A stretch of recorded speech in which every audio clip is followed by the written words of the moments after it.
All right, gang, in studio with us, as mentioned earlier in the previous segment, Joe Burgum, a Fargo legend at this point. Is that how you describe yourself, Joe? It is not, but I appreciate that, Eric. Joe, I've known you since you were maybe 15 or 16 years old. Yeah. You were an active student at Oak Grove. I was an active youth pastor at First Lutheran, and you were super involved with Fill the Dome. Were you one of the original curators and founders of it? I came early on. I can't take credit for creating it, but was there years 2 through 4, which was a lot of fun. But those were the catalyst years, Joe. Year one is like, we kind of think this is a good idea. Is it ever going to work?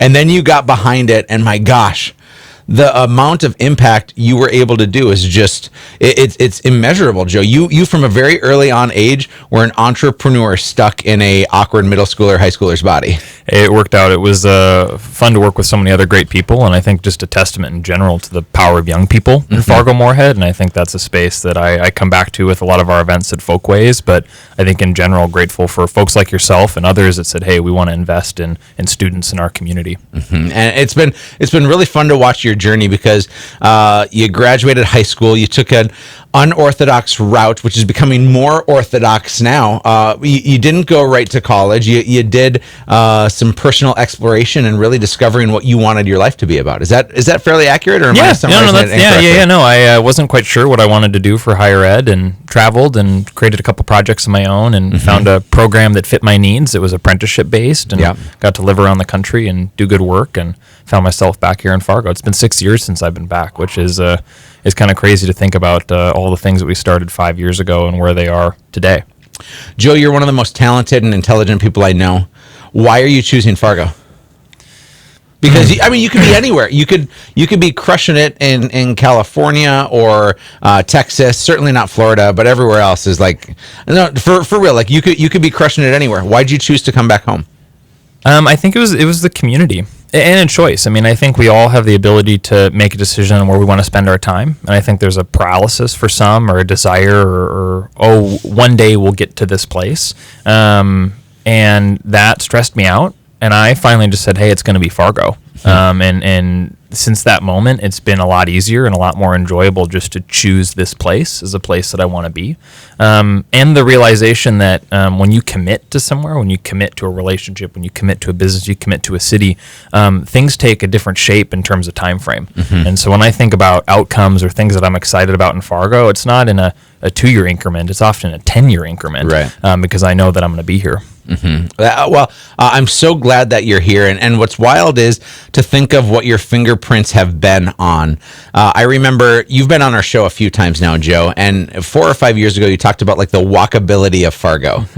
And I just thought, why would anybody walk around in Fargo? And yet you showed up to the radio station today on your bike. And you're not the only one. You used to be the only one, and you're not the only one. Yeah. What changes are you seeing in our community? And it's going to certainly bleed into this conversation that we're going to have about Folkways and the Red River Market. But this community is changing and evolving and maturing. How so? Well, I mean, I think on the walkability component, I think a big part of it comes down to enjoyability and health. And I think particularly in the last 8 weeks, I mean, I've had more people walking in our neighborhood and walking around the community. And part of it's, well, I want to spend the time in a way outside. I want to be healthy.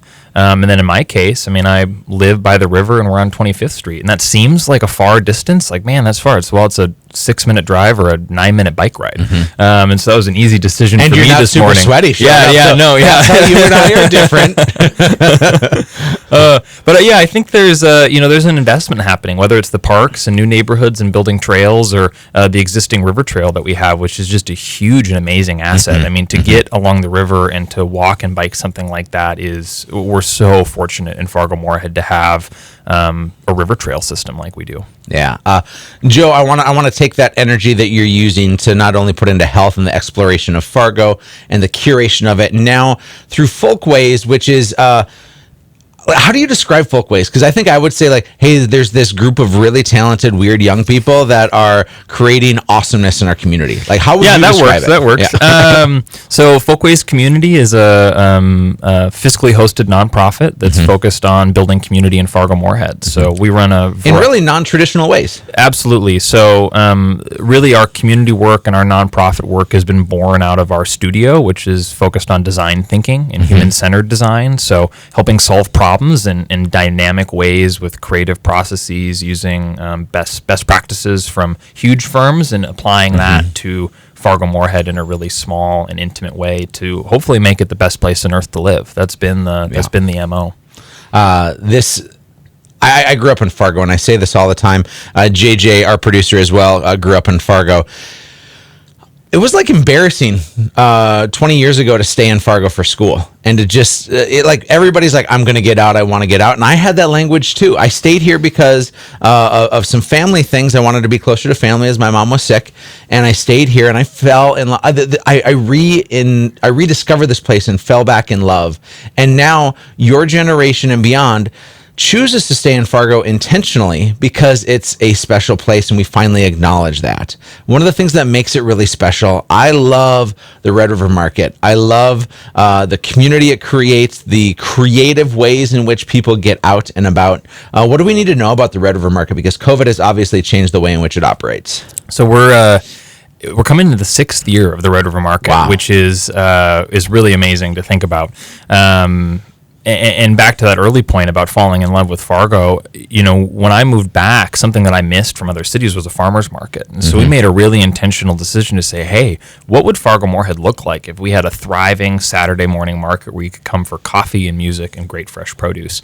And coming into year 6, as many people know, the Red River Market is a joy and gem of our community. And it's far more than myself and Simone as co-founders. I mean, we work with over 80 small businesses that are there every Saturday. Last year we booked, I think, 70 musicians, singers, songwriters. I mean, from high school kids to class acts here in Fargo. I listen as a guy who has a campfire voice and a mediocre guitar playing ability. I'm still waiting for that call. But I love that you booked 70. I'll jot it down. We'll get you in the system you here. Didn't jot it down. You said that, folks. It's radio. He's lying to you right now. He didn't jot anything down. So we're really excited for this summer. There's obviously been a lot of changes in the world around us, but I think the thing that we've come back to is great local food and food security. The last couple months, we've seen a huge shift in where we get food and how fragile the food system is. Yeah. And so we're really doubling down in that you can buy great local produce here in our community that is good for your body, and it's also good for the community. So we're taking a lot of precautions, particularly on opening day, July 11th. We intend to open with the most amount of precautions that we can to ensure the safety of customers, guests, vendors, everyone that's involved. But people can expect to see changes throughout the summer. As we know, this is a dynamic point in our lives and we're in learning history. As we go, right? Absolutely. And so things will evolve as the summer goes on. We run July 11th all the way through October. Wow. So we've got a lot of weekends to be able to iterate and evolve things. We'll have live music for people to be able to come and shop, but really encouraging people to come prepared like you're going to the grocery store and come and shop for your local favorite goods and go home and make an amazing meal. Yeah. Joe, you said July 11th is the start date. Where's it taking place this year? We'll be back at the same location, so 63 5th Street, 1st Avenue in downtown Fargo, so just across from the Forum, back in the same location. Be a little bit bigger footprint this year, so we'll take over the street, space out everything a little bit more to give everyone the space that they need. We're also really excited. Sometime here in July, we're going to be rolling out a pre-order platform, so be able to shop online throughout the week, check out once from all the vendors that you like, and then swing by on Saturday and pick it up. So we're really excited to roll that out, so people can look forward to that here in July. If people need more information, Joe, is there a website that they can go to check it out? Absolutely. redriver.market. www.redriver.market. Perfect. We've got all of our COVID guidelines on there. We've worked hard to get those published, and then all the information about all the vendors and all the fun stuff you can look forward to at the 6th season of the Red River Market. Joe Burgum, love what you're doing in this community. Thank you for being an investor of the people and the places. Gang, July 11th, Red River Farmers Market, downtown Fargo, just across from the Forum, about 8 a.m. till noon. Is that right? 10 to 2. 10 to 2. My time was 10 to off. 2. That's all right. That's all right. People would like it to be earlier. I'll be there at 8. I'm going to 10 to 2. Yeah, please. Yeah. Folks, we're going to go to break. This is Real Estate Radio with Erik Hatch.